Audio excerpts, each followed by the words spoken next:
English foundation বইটি যারা নিয়েছো তোমরা কিভাবে পড়বে কিভাবে শেষ করবে এটা নিয়ে জানতে চেয়েছো।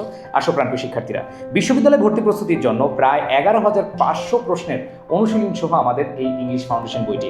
এই ইংলিশ ফাউন্ডেশন বইটি তোমরা কিভাবে শেষ করবে একটু আমি দেখাই। দেখো, তুমি যে টপিকটা পড়বা, ধরো হচ্ছে তুমি পার্টস অফ স্পিচ পড়লা, তুমি এই পার্টস অফ স্পিচ পড়ার পরে যে কাজটা করবা, অনেকেই অনেকভাবে পড়েছো, কোনো স্যারের কাছে পড়েছো অথবা কোনো ক্লাস করে তুমি শিখেছো। এখন তোমার যে কাজটা সেটা হচ্ছে তুমি জাস্ট একবার একটু রিভিউ করবা। রিভিউ করার পরে তুমি এখানে যে কোয়েশ্চেনগুলো আছে, দেখো এই অতটুকু আলোচনা থেকে কি ধরনের প্রশ্ন এসেছিল সেটা কিন্তু এখানে দেওয়া আছে। এরপর দেখো এইখানে আমরা দেখতে পাচ্ছি এই যে নাউন চেনার উপায়, এগুলো থেকে আমাদের কি ধরনের প্রশ্ন আসে। এরপর দেখো প্রোনাউন থেকে কিভাবে আসে, প্রত্যেকটা জিনিস এভাবে একবার স্টেপ বাই স্টেপ তোমাদের এমসিকিউ দেওয়া আছে। অনেকেই কনফিউশনে আছো যে এই বইটা থেকে শুধুই এমসিকিউ না, এখানে দেখো আলোচনা আছে, কোয়েশ্চেন আছে, আলোচনা আছে, এরপরে কি কোয়েশ্চেন আছে। সো এরপর দেখো আবার বিস্তারিত আমরা দেখতে পাচ্ছি নাউনের প্রকারভেদগুলো আলোচনা রয়েছে এখানে, proper noun, common noun, collective noun, material noun সহ যা যা আছে সব কিছু দেখো। অনেক প্রশ্ন, এমনি এমনি 11,500 কোয়েশ্চেন হয়নি এখানে। প্রত্যেকটা টপিকের সাথে দেখো এখানে একবারে material noun, used as, common noun, এখান থেকে কী ধরনের প্রশ্ন আসছে এগুলো সব দেওয়া আছে। এখন অনেকেরই প্রশ্ন, ভাইয়া আমাদের যে কনফিউজিং কোয়েশ্চেনগুলো থাকে এগুলো কি ব্যাখ্যা দেওয়া আছে?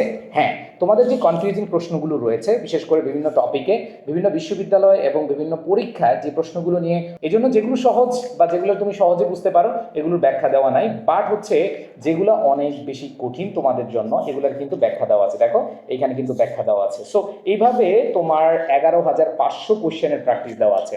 এখন আসলে আরেকটা কনফিউশন তোমাদেরকে ক্লিয়ার করে দিই, সেটা হচ্ছে ভাইয়া স্টুডেন্টরা বুঝতে পারে না এরকম প্রশ্নে কিন্তু ব্যাখ্যা দেওয়া আছে। দেখো পুরো বইয়ের ব্যাখ্যা দিলে কিন্তু আসলে এটা খুবই মোটা হয়ে যাবে।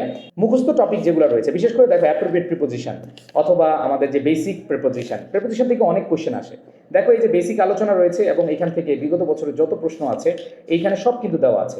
এবং মজার ব্যাপার হলো এই প্রিপোজিশনে প্রায় 700+। দেখো তোমরা অনেকে বিশ্বাস করতে চাও না, আমি জাস্ট একটু দেখাচ্ছি। অনেকেই বলো অনেক বই ভালো, হ্যাঁ আমিও বলি বাজারে অনেক বই আছে, অনেক বই ভালো। এইখানে দেখো প্রিপোজিশনের এখানে আছে 404টা। এরপরে দেখো আবার এইখানে দেখো এগুলো কিন্তু অ্যাপ্রোপ্রিয়েট প্রিপোজিশনে। সো এখানে আমরা দেখতে পাচ্ছি এই জায়গায় আরো অনেক কোশ্চেন আছে।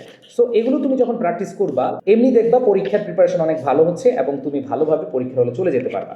এভাবে দেখো তোমাদের গ্রুপ ভার্ব রয়েছে, এগুলো খুব সুন্দরভাবে দেওয়া আছে। দেখো এখান থেকে যে রিসেন্ট কোশ্চেন আসছে এবং প্রিভিয়াস ইয়ার্স কোশ্চেন যেগুলো আসছে সব দেওয়া আছে।